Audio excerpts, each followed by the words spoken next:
Thank you so much. And thank you everyone for allowing me to speak with you today and to answer questions.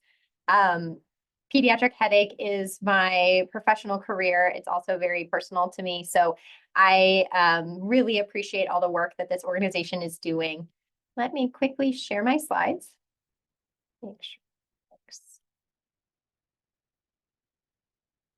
All right, so I just want to briefly talk today a little bit, give you kind of some construct about migraine in children, impact, treatment, and then we're going to spend the majority of time answering questions and having a back and forth. So I just want to start with defining what is migraine. And when we think about migraine, we look at it as a complex neurologic disorder.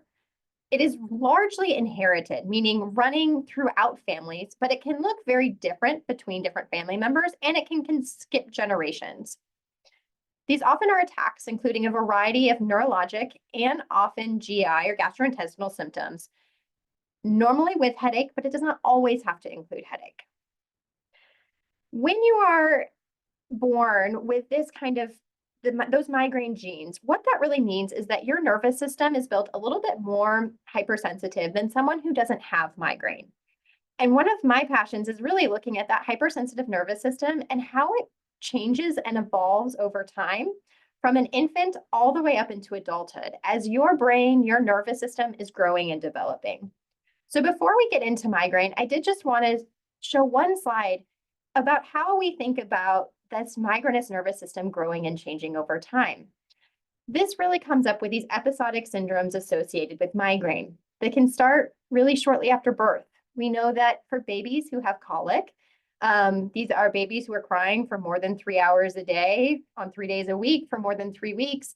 They have a much higher likelihood of developing migraine later in life. And we think it might just be that nervous system that's inherently a little bit more hypersensitive. As kids get older, they can develop things like benign paroxysmal torticollis or intermittent head tilting, benign paroxysmal vertigo, which are episodes of feeling like the room is spinning that come and go. And then I think more oftenly recognized and more common are these recurrent gastrointestinal disturbances, which are abdominal migraine and cyclic vomiting syndrome. Because we know in general for the pediatric population, when they're developing migraine, they tend to have more abdominal symptoms, nausea, vomiting, just diffuse abdominal pain. And once we hit puberty, that's when we start to tend to see more of the classic head pain being the major driver. So even from birth, from when kids are little, you can sometimes start to get these hints that maybe migraine may be at play really early on. But what is pediatric migraine? And I wanted to actually give you the definition that we go by clinically. This is a clinical diagnosis. We don't need blood tests. We don't need any specific imaging to diagnose this. And so this is the diagnostic criteria that we follow as clinicians. You need to have 5 attacks. And this is particularly important in the pediatric population because we sometimes see kids who've had 1 or 2. So we need to see that pattern, at least 5 attacks that include headache. And that headache needs to last anywhere between 2 and 72 hours. In adults, this is 4 hours. So it's a little bit shorter in the pediatric population. And then headaches need to have at least 2 of the following.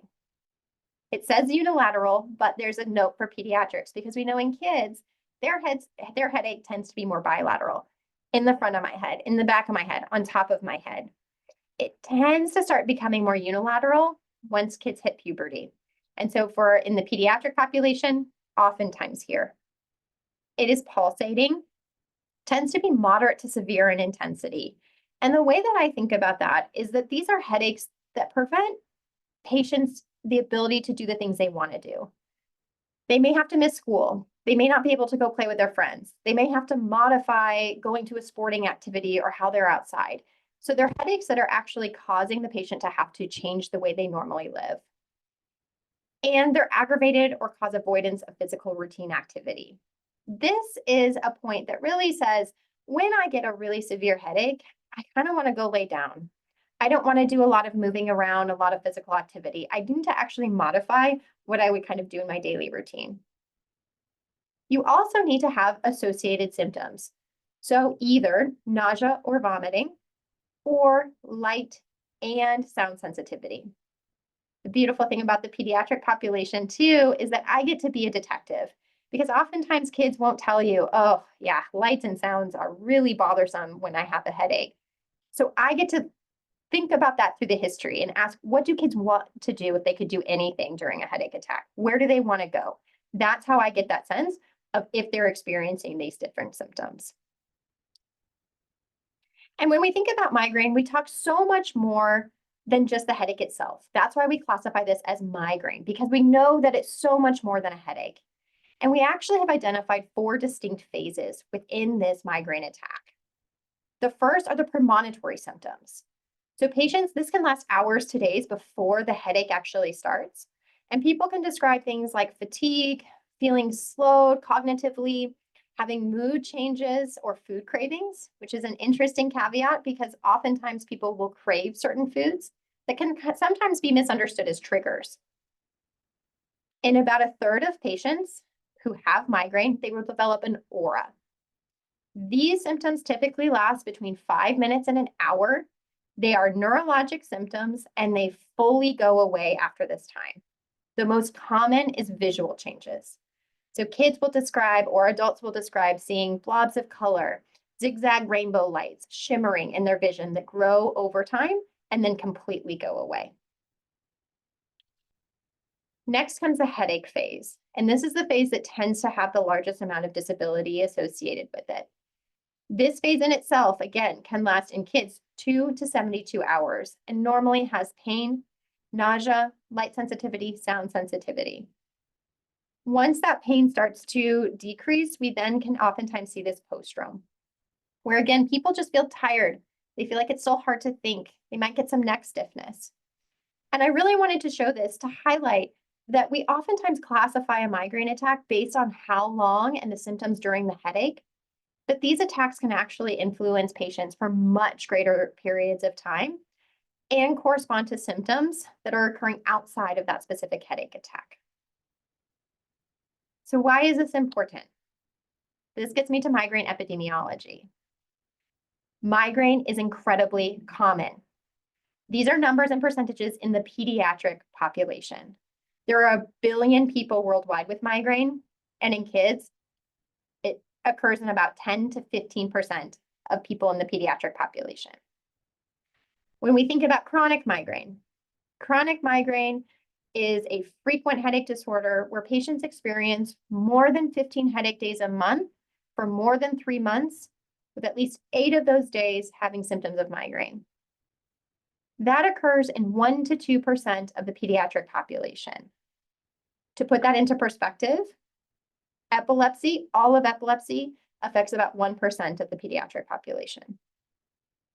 So when we look at migraine, we think about it affecting this large group of patients, and even our most chronic and refractory headache disorders are including and involving pediatric patients just as much as in the entire diagnosis of epilepsy syndromes.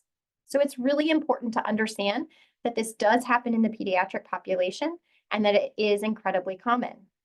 For kids, it's really important to understand that there's likely multiple kids in your class or on your sporting team or whatever community that you're in that likely are also experiencing migraine. I oftentimes hear that migraine doesn't happen in kids. We know that that's not true as well.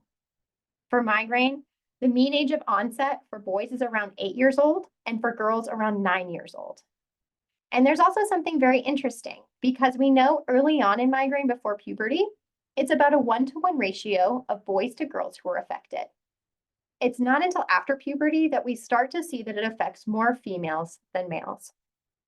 So this is a disorder that happens in childhood. It is a disorder that starts in childhood. And it's a disorder that unfortunately can really impact and cause significant disability. When we look at disability worldwide and all of the different things that can cause it, migraine is the second leading cause of disability in people aged 15 to 49. The first is back pain. So unfortunately, it can affect all aspects of a patient's life. I wanted to highlight this one study done by Cincinnati Children's because I think it's really powerful. This study looked at patients who were seen at Cincinnati Children's and used specific scales evaluating their quality of life based on their physical health, psychosocial health, emotional functioning, social functioning, and school functioning. The dashed line on top with the X's are patients who are considered healthy or don't have health conditions that they're being treated for. They also looked at 3 different populations. They looked at populations who had a headache disorder, populations who had a diagnosis of a rheumatologic disorder, or patients who had a pediatric cancer diagnosis. The takeaway from this study is that all 3 groups you could see had decreases in their ability to function in all domains. But I think what's really telling is that patients who had a headache disorder has the same level of disability as patients who have rheumatologic disorders, things like rheumatoid arthritis, lupus, as well as pediatric cancer diagnoses. We also know that compared with their peers, patients who have migraine, children who have migraine, tend to miss more school. They do tend to perform more poorly in school. And we know that there is a dose effect, where the more frequent you have migraine, that tends to predict more poor school performance over time. This is the reason that we went into headache medicines as headache providers, because we want to do everything we can to improve the quality of life and to get rid of this disability associated with this disorder, or at least limit it as much as possible. So that's why I wanted to briefly just go into some specific migraine treatments in children and adolescents. And when I think about treatment in children and adolescents, I really believe in providing a holistic, patient-centered treatment plan, because there are so many different options that we have to help target this disease and to build your migraine toolbox that you can carry with you throughout your entire life. So when I think about treating patients, this is how I put it into my mind and how I think about it, because we really have to be addressing all of these different domains and thinking about all these different options when we are talking with patients. Disease education is incredibly important. When a patient comes into the office, they should know what diagnosis they have, as well as what that means for them in their life. We have to ensure we're thinking about other healthcare or other health conditions that may also be associated with migraine and affecting a patient as well.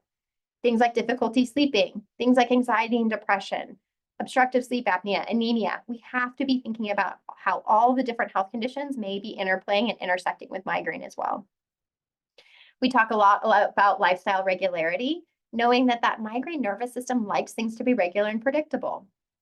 We talk about acute and preventive treatment plans. How do we treat migraine in the moment and help prevent it from happening? We oftentimes will incorporate things like procedure or neuromodulation, which are non-medication ways to treat migraine. We have to think about how we support and create a supportive environment. And in the pediatric population, that is a lot around school support. And how do we provide 504 accommodations and the things that we need in school to ensure that our patients are successful moving forward and getting the goals and achieving the goals that they want throughout their life.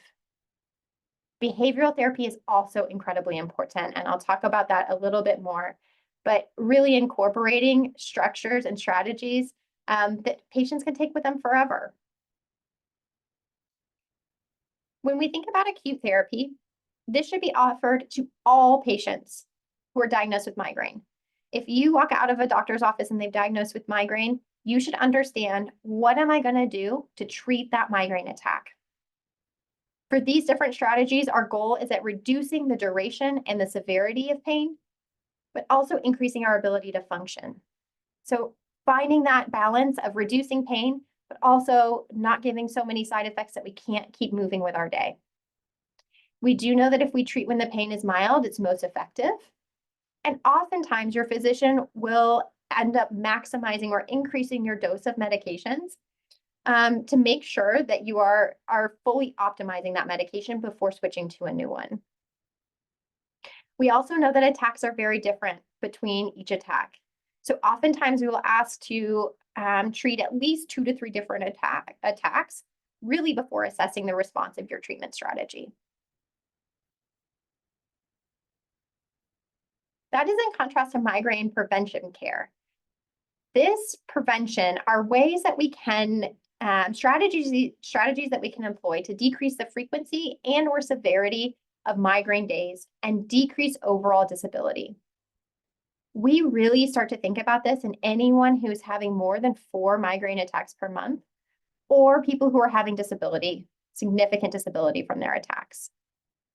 In the pediatric population, we often combine medication with behavioral therapies because we know that that has really great evidence to support that it is helpful. I often talk about starting one strategy at a time, and if it's not helpful, discontinuing it.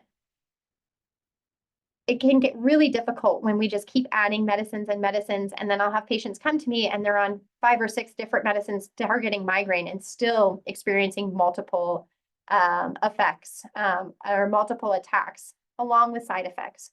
So if it's not helpful, it's okay to discontinue. Talk to your provider about that. And then we do things to minimize side effects as much as possible. We want to make sure that patients can live in their lives on these different strategies with the least amount of side effects. I put this up here as a slide just to talk about a little bit about lifestyle regularity. So again, that hypersensitive nervous system likes things to be regular and predictable. And these are things in our life that we can think about trying to incorporate, knowing that we're not always going to be perfect about them. If you have a child or you yourself are in high school and you're doing right now, we're in final season. So there may be times where it's hard to regulate sleep. It's hard to regulate some of these things. But there are things that we can go back and kind of check in our brains and make sure that we are trying to optimize, especially if that migraine frequency is starting to increase. So in regards to sleep, maintaining a consistent sleep schedule, going to bed and waking up around the same time each day, ensuring that we're getting the adequate amount of sleep each night. And in the pediatric world, we base that on the recommendations from the American Academy of Sleep Medicine. Meals and hydration. I joke in Texas, there is no minimum amount of water or no maximum amount of water my patients can drink because it's so hot here. Dehydration can be a big trigger for migraine. So ensuring that we're carrying water bottles, that patients also have access to their water bottles in school so they can be drinking through the whole day. Meals and consistency of meal timing is important. Breakfast is the most commonly skipped meal. So thinking creatively about portable breakfast or things that can be given on the go so that our patients don't skip that meal. It's really common that I hear about migraine attacks happening mid-morning, and oftentimes that might be alleviated if we can get some breakfast into that patient in the morning. Physical activity. So this is something that we really talk about and incorporating because it can be very good for migraine and brain health in general. There's the best evidence of physical activity when we think about lifestyle regularity. Most of this comes in adults. And I will talk really quick about this study because I think it's so interesting. They did a really cool study in adults where they asked them to exercise moderately, so get their heart rate up where it was hard to carry on a conversation, for 30 minutes, 3 to 4 days a week. They had one group do that with the exercising and one group take a pill every day to prevent migraine. Both groups had the same reduction in migraine frequency. So exercise was just as good as a pill. So as we talk to our patients, thinking about those, trying to incorporate the physical activity and the things that they like to do to get that as part of their daily routine. Relaxation with things like cognitive behavioral therapy, biofeedback, and mindfulness. We'll talk about more of that on my next slide. And then triggers. Triggers can be tricky. We know that triggers are cumulative. So oftentimes people, it's not just that the lights are bright. Some people do have specific triggers. Every time I eat this brand of hot dog, I get a migraine. That's a specific trigger, but it's less common.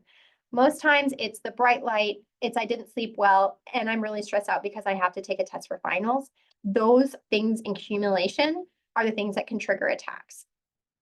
So I often talk to patients about trying to see if there are patterns in triggers that may be happening, but also knowing that oftentimes we can try and mitigate as many triggers as possible and we still may experience attacks.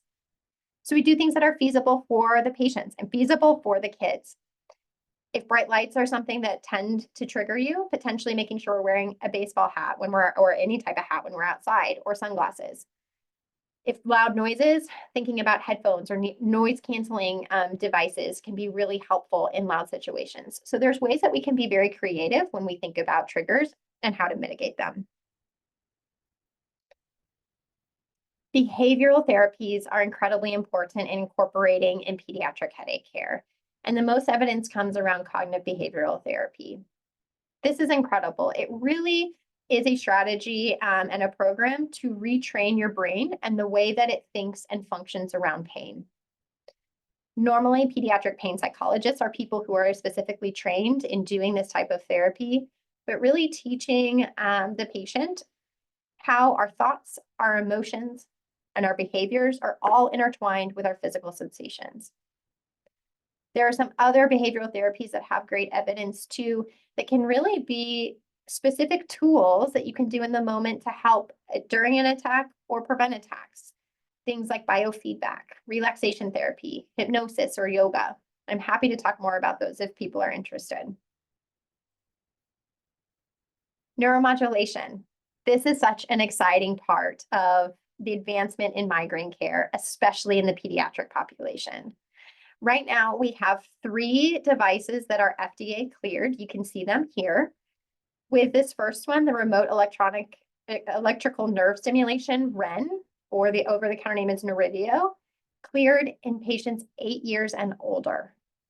It is the only thing that we have approved or cleared in the pediatric population below the age of 12. So these different devices are non-medication ways that you can treat migraine attacks in the moment for acute and for prevention. All 3 of these do both of those treatment options with very limited side effects because we're not actually having to take something systemically. We oftentimes, thinking about limiting side effects, will utilize nutraceuticals. These are naturally occurring substances that we know can help prevent migraine frequency. These are things like riboflavin, magnesium, coenzyme Q10, and melatonin. Taking these every day can be a really powerful migraine prevention, and typically where we start when we're seeing patients for the first time. There are a myriad of prescription medications, but I will tell you that the only medication that is FDA approved in the pediatric population is topiramate or Topamax, and it is approved in kids 12 to 17. We have no prescription medications that are approved under the age of 12. So oftentimes when you're talking to your pediatrician, your family med doc, your headache specialist, or neurologist, we utilize medications, what we call off-label, that likely have a lot of evidence and good support that they're safe in the adult population, but there haven't been clinical trials done in the pediatric population to gain that approval. But this is changing, and I want to talk about this with a lot of hope. There has been big landscape changes within treatment for migraine in general, really starting in, I'm going to say 2018, but the research was going on much before that, in targeting a molecule called CGRP, or calcitonin gene-related peptide. This peptide is elevated in patients who have migraine, and so these are migraine-specific medicines. This is so wonderful to tell patients. You know, a lot of times our previous medications were all designed for other things that we know are helpful in migraine, but these medications are designed for migraine. There are clinical trials that are actively ongoing with almost all of these different medications in the pediatric population. And I'm excited to say that our first medication in this type of class of medicines is submitting for FDA approval in patients down to 6. So I'm hopeful that these medications will be approved and be on-label options for our pediatric population. They do come in kind of 2 flavors, in monoclonal antibodies, which are injections or IV medications to help prevent migraines from happening, and then GPANs. These are oral or nasal spray options that can be used both, again, in the prevention and for acute use in treating a migraine attack. So I want to make sure I leave plenty of time for questions, but in conclusion, migraine is incredibly common. It often starts in childhood. And we know that it can lead to disability in all aspects of life. So it is incredibly essential that we develop a patient-centered, holistic treatment plan that oftentimes these patients can carry with them throughout life.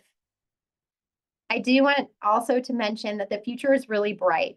We've had so many advances in the understanding of the pathophysiology of migraine and treatment advances, not only in the medication space, but in neuromodulation and behavioral therapies to really, I think, change the landscape of migraine treatment, even from what it was just 20 years ago. So with that, I'm happy to answer any questions. These I have, of course, if I'm going to talk, have to share pictures of my two little ones at home. But happy to answer any and all questions. That sounds wonderful. Thank you, Dr. Pavitt, for that amazing presentation. I know that you could easily probably talk for hours because there was so much information there. And just want to let people know that there are resources besides, this, obviously, this webinar. I'm also going to apologize because I have a migraine right now. Don't look like it, but I'm having issues with my words. So please excuse me if I am stumbling a little bit. I'm personally passionate about this topic because I had migraine as a child and I have 3 sons with migraine as well. And the first question that I think, we want to ask Dr. Pavitt and for you as well, the people who've joined us today, is what kind of descriptions do you get from young children that indicate migraine? Like my son said, flashy lights, mommy, flashy lights, for his first migraine attack. And that's where I discovered, oh no, this thing is hereditary. And my son probably has migraine. So what is the type of things that you tend to hear for that? So to be honest, we hear all kinds of symptoms. I think the biggest one is that oftentimes patients will start to say, I have a headache. And the question is this headache migraine or is it from something else? Normally, when I think about it, just in general, as soon as patients start to tell me I have a headache and I had to slow down from something I wanted to do. I couldn't go to the playground. I had to come home from school. I couldn't go to dinner with my family. That right there is a big red flag to me that, we're probably dealing with migraine here. Right. Absolutely. That's interesting. So, for anybody here who has migraine or your children have migraine, let us know in the chat, how your child described them or how you first described them when you were young as well. So next question, we have several questions here. Encourage people to put their questions into the Q&A. I also have a huge list of questions. So Dr. Pavitt and I are going to talk really fast, but you can always slow things down on the video. So the question here from Liz is, do you see synergistic effects between different therapies or between different options, like removing triggers? So for example, eliminating gluten may have no effect, but eliminating dairy and gluten is like the magic trick, like putting these things together. And the same thing for medications. One by itself doesn't necessarily work, but when you add a second one in, all of a sudden, you see effect. Is that something that you see a lot? That's such a great point. And really, when I was talking about that holistic treatment plan, that's exactly what that synergistic approach is talking about. Because oftentimes there are multiple things that can be driving your attack frequency. And so we need to be very mindful of things like insomnia is really common in patients who have migraine, difficulty falling or staying asleep. If that has been an issue that we've been dealing with and we don't address it, it can be hard to get our migraines under better control. I oftentimes too will utilize multiple treatment strategies for my patients based on what their needs are. So we may be using a neuromodulation device, but then let's say they're an avid soccer player. And so they also may have a pill strategy for acute treatment of migraine. They may not be able to do the neuromodulation during a soccer game, and they may need that pill option. So there's a lot of room to be creative and to think about how different treatment options can really come together to provide the optimal kind of care plan in general. Absolutely. That sounds great. And it makes total sense. I would say for myself, like looking back when I was a child and when my sons were children, the thing that I most wish they had and I had was honestly medical devices, because they didn't exist. Of course, we didn't have medications then either when I was a child. But I think definitely the one thing I wish my sons had was access to a medical device. Do you use those a lot in your clinical practice? And do you tend to, again, like use the medical device with a medication or by itself? And what is the big, there's a lot of questions put into one, I apologize, but what would you say is the biggest benefit of having access to medical devices for migraine? I am so happy that people have taken the time to invest in medical device development for migraine care.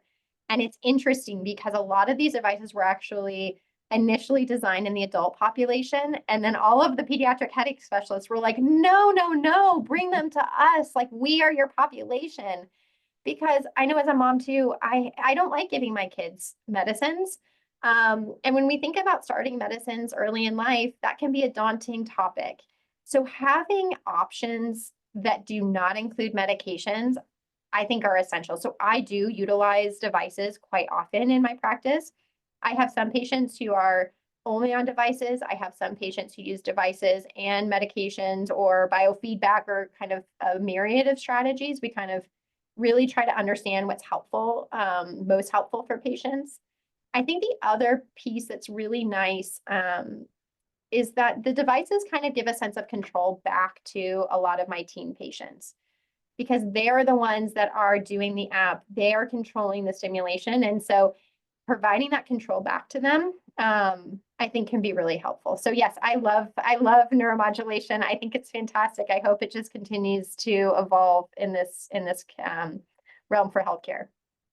Yes, no, that makes a lot of sense. And you went over three medical devices that are FDA cleared for children with migraines. So there's the Gamma Core and the Savvy Dual, which are both cleared, I believe, for 12 and up. But then there's also the Neurivio device, which is now FDA cleared for, I think, as young as 8. Is that correct?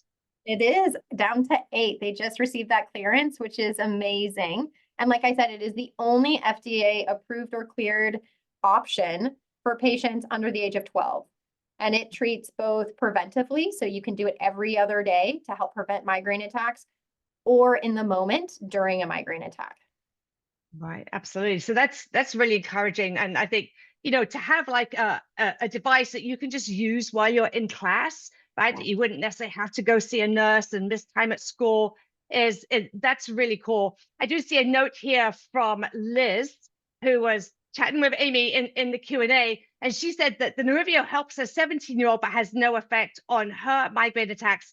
And I'll ask you to speak into this, Dr. Pavitt, as well, but I think that's just such a reminder that what works for us doesn't necessarily work for our children, and vice versa. So don't throw that out just because something doesn't work for you. Would that be a good way of looking at it?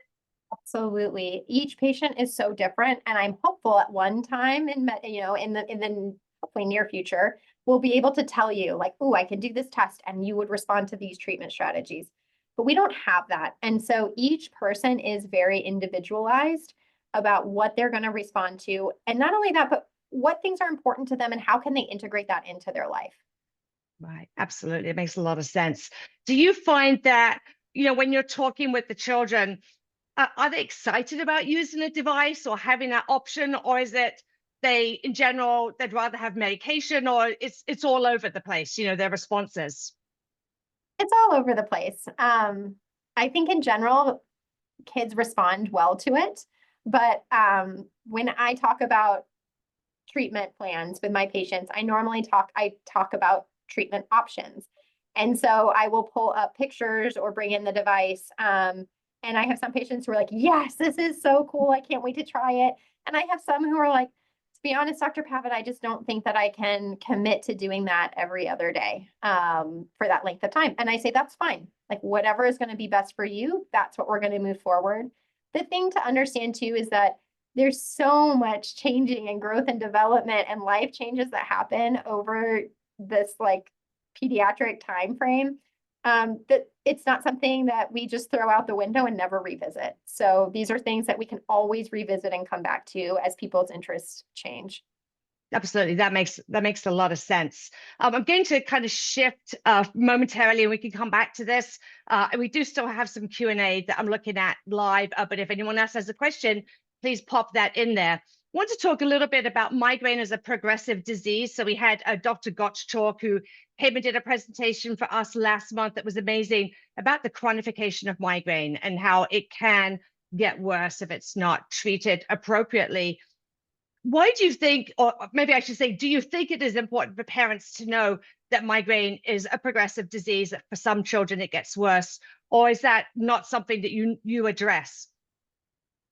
So I think with every patient, when I make the diagnosis of migraine, I really understand the impact that that has on that patient, meaning that right now we do not have a cure for migraine. So when I'm making that diagnosis, I am telling someone that they are diagnosed with a disorder that is the second leading cause of disability in the teens to early adulthood. That has a huge impact on that child. But I also talk about the importance of building that treatment toolbox, because once we can really start to treat and address migraine, we see that a lot of that disability goes way down. And I think the other important part is understanding we always want to get back into pain freedom, into very infrequent attacks. But even for some of my patients who have been dealing with daily and continuous pain for years, how do we get us back into school? How do we get us back into the activities that we want to do? What are your future goals? And how do we ensure that you're still able to do that, even though you have this disorder? Well, on the science side of things, we are working our best and hardest to find that cure. Yeah, absolutely. That's so important. I wish that I had known that migraine could get worse. And, maybe I would have taken it more seriously, or maybe not even just seriously, but I wouldn't have tried to push through so many times. And I think we here in our community, in Migraine Meanderings, a lot of parents understandably will say, I don't want to put my children on medication. And that's such a huge concern because of potential side effects, obviously. But I remember one doctor, I think it was Dr. Young, said at a meeting a long time ago, people need to realize that there are side effects to not treating migraine as well, that it can get worse. And so that's really important. So I have a question here, kind of along the same kind of lines. Should parents look for specific symptoms to see if their child's migraine is chronifying, for example, allodynia, depression, those types of things? Or is there really no sign that it's getting worse other than that they're getting more frequent attacks or the attacks are worse? So obviously your attack frequency is going to be helpful, especially because majority, and everyone is different. I always say that, but the majority of pediatric patients, when they start having migraine, they start having discrete attacks. So I'm having one migraine a month and then up to 2, 3, 4. And so that frequency can be very helpful. I think even more helpful though, is really looking at if it's impacting your child's life. So how much school are we missing? Have they dropped out of activities that they like to do? Are we missing dinner time with families that we've never missed before? Those things are actually, in my mind, more important and more indicative that our headache process is progressing. Because just as you mentioned, when we're in pain and pain for long periods of time, it starts to affect all of the other health in our body. So it makes sense that if we don't feel good, if we're in pain, we're not able to get out, that's likely going to play into our mood. And we're probably going to start to feel things like sadness. And so addressing and identifying that early is really important so that we can start talking about how to break that cycle. Yeah, absolutely. Thank you for that answer. I really appreciate that. Just kind of hearing that from you. I do also want to let people know at this point that there are some great resources out there. I'm only going to mention 3, but there are a lot more. So first of all, I got to mention Migraine at School. That is such an amazing resource. If I'd thought ahead, then it maybe would have been great to have one of them on here as well, but I'm sure we could do something in the future. They are amazing. We're not going to go into 504 accommodations for school here because they have already got all this information up on their website. So you can go to migraineatschool.org and they just have a ton of resources there.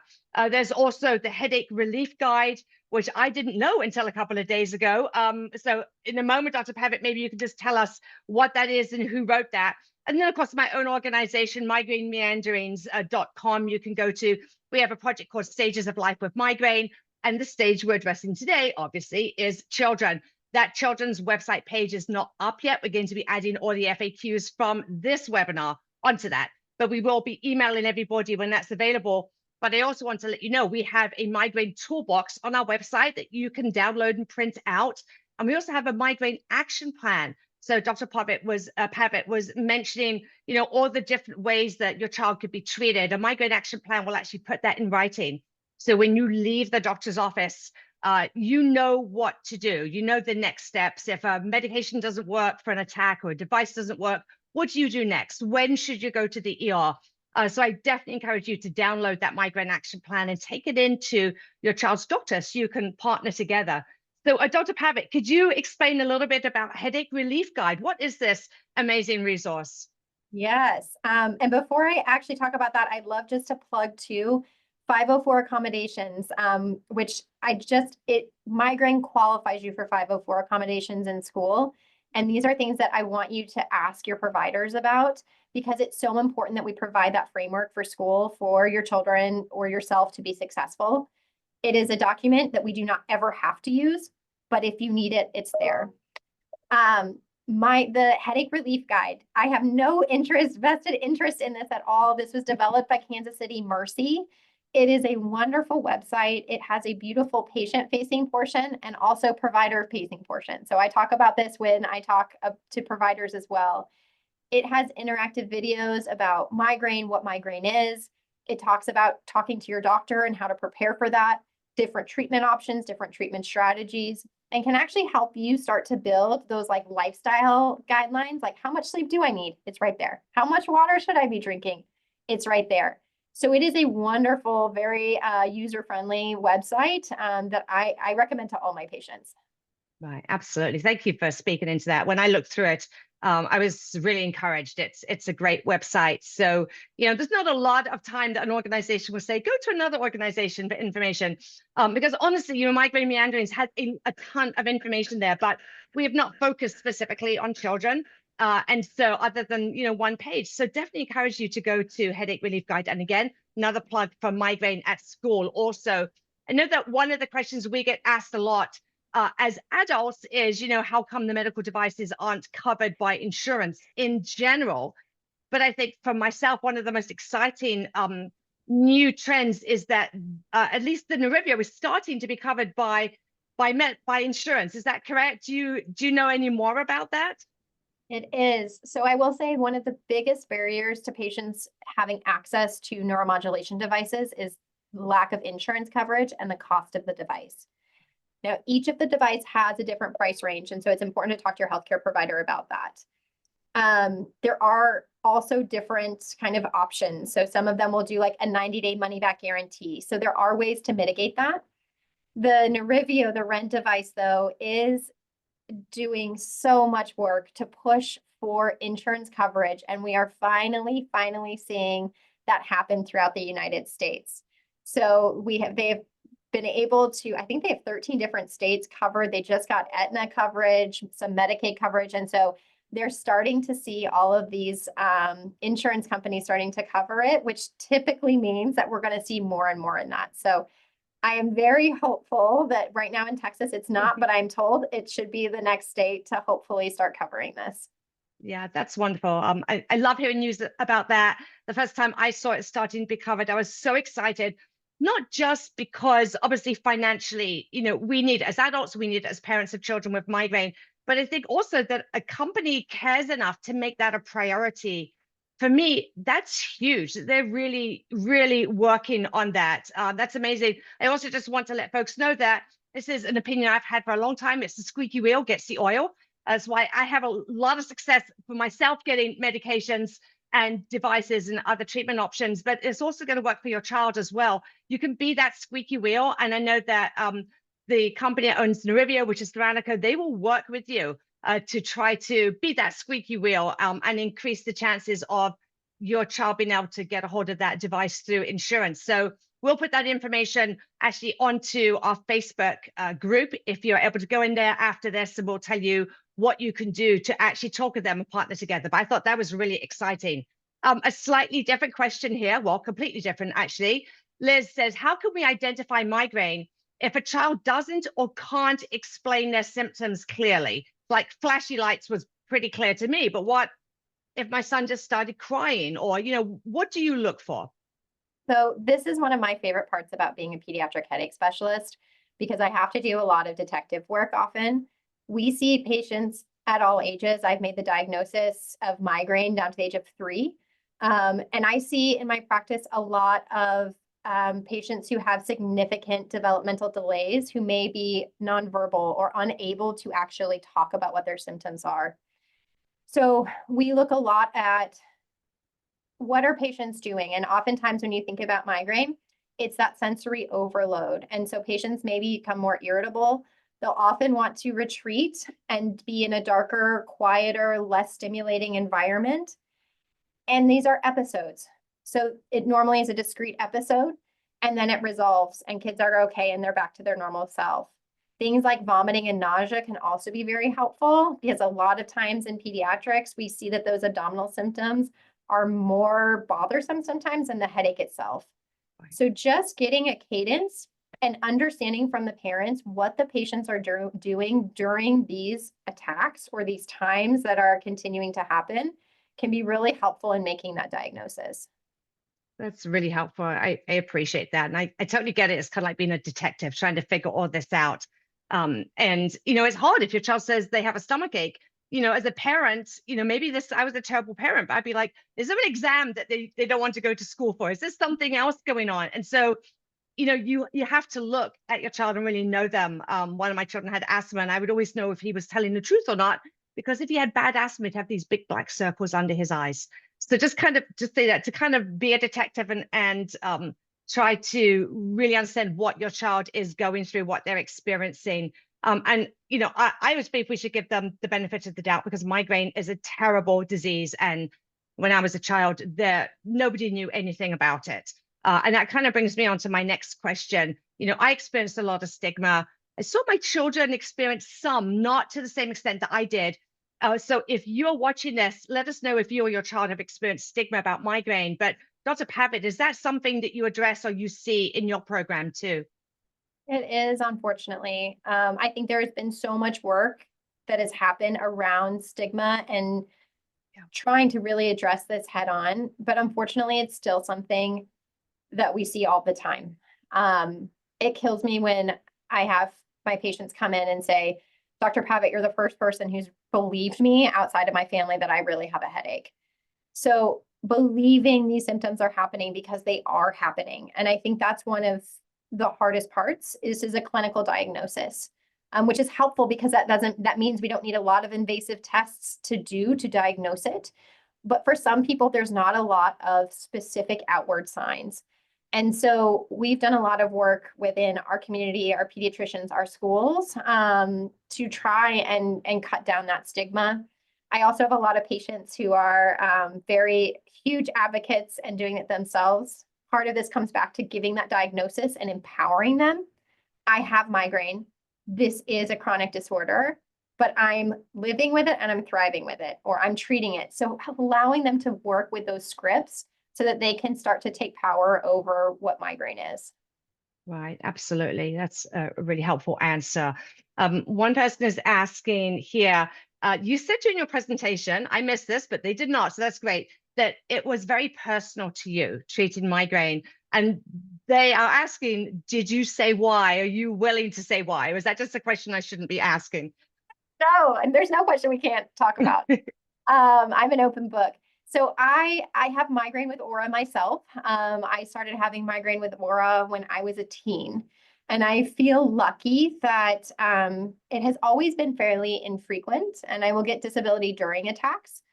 And it has impacted, my time in medical school and residency. And there have been times where I've had to, on a shift, be like, I need a break, which sometimes feels hard to do. But even more personally, and I think she would be fine me telling this story, but my sister has suffered from chronic migraine for her entire life. And she has experienced pretty significant disability when she was younger. And so I think personally experiencing it throughout my family makes this a personal journey outside of just finding it very professionally fulfilling in general. Yeah, that's awesome. Thank you for sharing that. And I know people have different levels of comfort about what they share. My health history is kind of out there for everyone to read because, I talk about migraine and chronic pain all the time, but I really appreciate that coming from you. And I will say that the best headache specialists that I've seen, and by best, I mean just best for me, have been ones who also have migraine themselves because they understand, where I'm coming from. And so much as I wish you did not have migraine, I know that that's helping make you an amazing pediatric headache specialist yourself. So thank you for that. We have a comment here from Amy. She's saying that her son was 3 years old when he got his first one. He said his head hurt when they were out bowling, he wanted to lay down and sleep. And now his stomach always hurts of his migraine. So I guess, 3 is very young. How often do you see a child that young or even younger have migraine?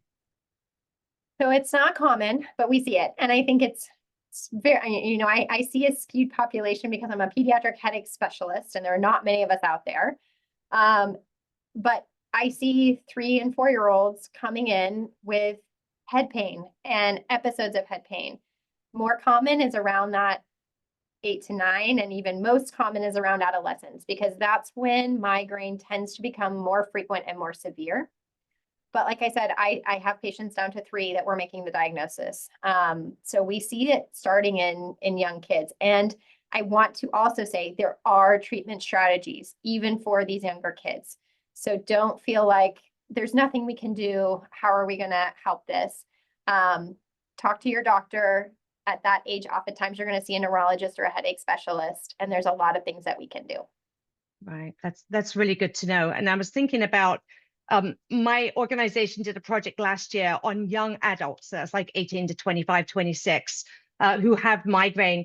And I think the saddest thing that we heard come out from these young adults was some of them saying they did not want to have children themselves, so were worried about it because they didn't want their child to suffer in the same way that they are suffering. And so just to reiterate what you just said is that there are treatment options out there now. And even, if your kids are now in their 20s or 30s, when they were teens or younger, there were not the same options available. So just encourage you that, having a family is amazing. And migraine is treatable. It can be challenging, but it's not like 20, 30, 40 years ago where there were very few options. So just wanted to pop that in. We're almost out of time. Like we have 4 minutes left.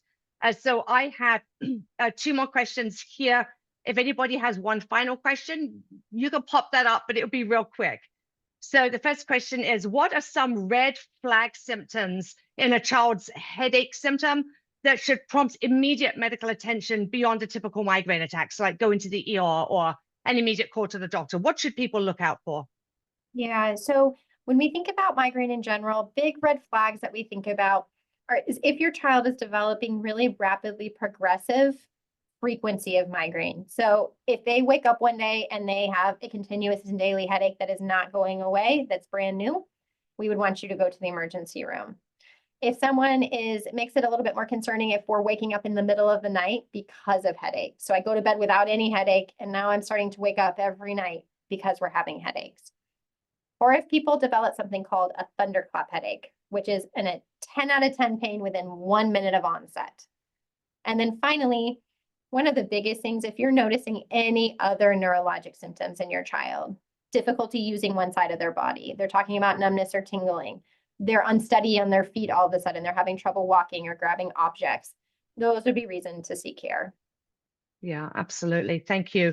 It is so important because sometimes, especially if your child's having a lot of attacks, it's still important to see, is this different, right, from a previous attack? Is this something you need to treat differently? And I always tell people in adults that no migraine attack is necessarily the same, depending on what triggered it or what you're going through. Don't think just because they had an attack like this, that it's going to be like that the next time, et cetera, et cetera. So I'm on to the final question here. And that is just back for you, Dr. Pavitt, is what is the most important piece of advice that you would give to parents and family members who are feeling overwhelmed or frustrated while still trying to be there for their child with migraine? What is most important for those parents to hear? I think it's so important to hear that there are so many treatment options for your children. And I know in the moment, being a mom, seeing your kid in pain is one of the worst things that can happen. But recognizing that we have treatment options, that the future is really bright for this condition, that your child is really resilient. And so making sure that we make those connections with the healthcare providers when you're starting to wonder, does my child have migraine? Not being afraid to advocate for a referral to a neurologist or a pediatric headache specialist if you feel like you're running into a barrier. What I always want families to feel like, I never want a family to feel like there's nothing else that can be done, because there is always something else that can be done. Your child's future is bright. And our goal as healthcare providers and headache specialists is to make sure that your child is able to do and achieve the dreams that they have. I love that. What a great way of closing this out. Your child has dreams. They have things they want to do as they grow up. And, if we don't address migraine, so often those dreams can be derailed. So encourage you to, address this disease, and encourage your child to dream and to think of all the things that they want to do as they're growing up, even with migraine attacks. I would have loved to hear that as a child myself, that, this is not a great disease, but it's not going to stop me from living. And that's so important. So everybody who's here today, thank you for joining us. Of course, a huge thanks to you, Dr. Pavitt, for this information-packed presentation. I want to encourage people, if you have a child or a grandchild, a niece or a nephew, friend's child with migraine, we always encourage the parents to partner with their child's doctor to create that personalized migraine action plan that includes both pharmacologic and non-pharmacologic options as well. If you have any questions about children with migraine that were not answered today, I'm sure there are a lot more questions out there as well. You can email us, or you can ask your question in our social media groups. I also, again, encourage you to check out our new website page, which will be up hopefully by tomorrow, and we will let you know that. And that's going to have all these FAQs that we addressed today is going to be on that web page. So definitely come and check us out at migrainemeanderings.com. Dr. Pavitt, final word I'm going to give to you. I just want to say thank you all so much for coming today. The fact that you're here just shows how much you care and you want to advocate. So I am so excited for the bright future of migraine care in general. And thank you so much for allowing me to spend this hour with you. Absolutely. It's been a pleasure. So again, thank you so much. Thank you everyone for joining with us.